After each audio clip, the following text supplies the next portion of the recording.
पाकिस्तान अधिकृत कश्मीर यानी पीओके, ये नाम हम सब ने सुना है ना। दशकों से ये एक ऐसा इलाका रहा है जो विवादों में घिरा है। पर सवाल ये है कि इस पर भारत का जो दावा है वो आखिर किस बुनियाद पर है।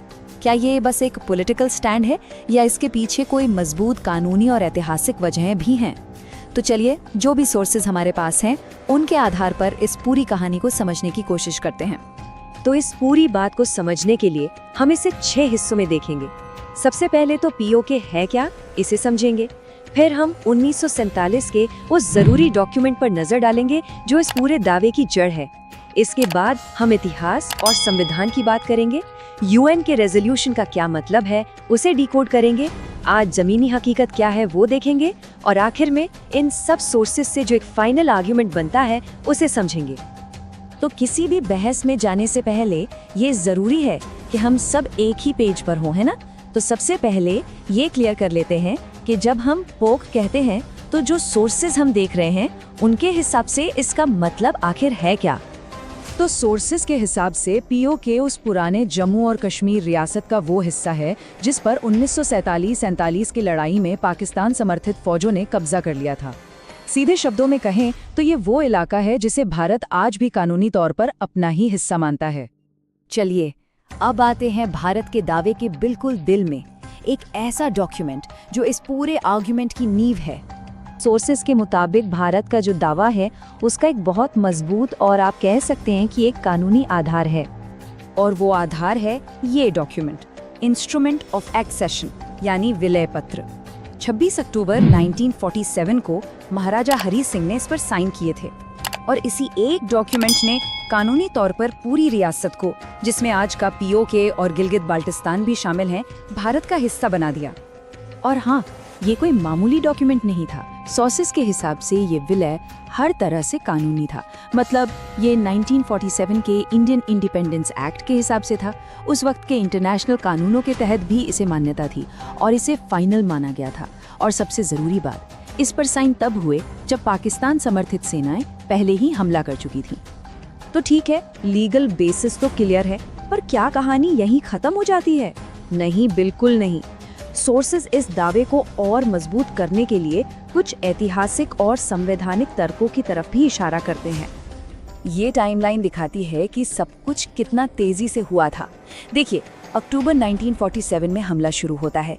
इसी हमले के जवाब में 26 अक्टूबर को विलय पत्र पर साइन होते हैं और ठीक अगले ही दिन 27 अक्टूबर को भारतीय सैनिक श्रीनगर बचाने पहुंच जाते हैं। और फिर ये पूरा संघर्ष जनवरी 1949 में यूएन के दखल के बाद सीज फायर के साथ खत्म होता है, जिससे वो लाइन ऑफ कंट्रोल बनी जिसे हम आज जानते हैं। अगर संवैधानिक नजरिए से देखें तो भारत का स्टैंड बिल्कुल क्लियर है, एकदम एकजुट। 1994 में भारतीय संसद ने एक मत से एक रेजोल्यूशन पास किया था। इसमें साफ साफ कहा गया कि पीओके भारत का अभिन्न अंग है और पाकिस्तान को इसे खाली करना होगा। अब आते हैं एक बहुत ही इंटरेस्टिंग बात पर, वो ये कि सोर्सेज उस आम तर्क को कैसे देखते हैं जो यूनाइटेड नेशंस की भूमिका के बारे में दिया जाता है। एक बात जो अक्सर सुनने में आती है कि भाई यूएन ने तो जनमत संग्रह यानी प्लेबिसाइट के लिए कहा था, है ना। ये सबसे कॉमन काउंटर आर्ग्यूमेंट है। लेकिन सोर्सेज का दावा है कि ये कहानी का सिर्फ एक हिस्सा है, पूरी कहानी नहीं। और ये देखिए, ये स्लाइड उस सीक्वेंस को बिल्कुल साफ कर देती है। यूएन का जो प्लान था वो एक बहुत सख्त 3 स्टेप्स वाला प्रोसेस था और इसका क्रम समझना बेहद जरूरी है। पहला और सबसे जरूरी स्टेप पाकिस्तान के लिए था। उसे अपने सारे सैनिक, कबीलाई लड़ाके और नागरिकों को पूरी तरह से हटाना था। जब वो ऐसा कर लेता तब दूसरा स्टेप आता जिसमें भारत को अपनी सेना कम करनी थी। और सिर्फ, मैं फिर से कह रही हूँ, सिर्फ इन दोनों स्टेप्स के पूरा होने के बाद ही तीसरा स्टेप यानी जनमत संग्रह हो सकता था। तो मुद्दे की बात क्या है? वो ये कि पाकिस्तान ने पहला स्टेप कभी पूरा किया ही नहीं। उसने अपनी सेना हटाई ही नहीं और इसीलिए उसके बाद के स्टेप्स की शर्तें कभी लागू ही नहीं हुई। मतलब जनमत संग्रह का पूरा प्लान एक तरह से वहीं खत्म हो गया। सोर्सेज पाकिस्तान की तरफ से हुए कई और उल्लंघनों को भी गिनाते हैं। सेना न हटाना तो बस एक बात थी, इसके अलावा उन्होंने पीओके में एक प्रोविजनल गवर्नमेंट बना दी। सीज फायर के बाद भी वहां अपनी मिलिट्री बढ़ाते रहे और 1963 में तो हद ही हो गई जब उन्होंने पीओके का एक हिस्सा शख्सगाम वैली चीन को दे दिया।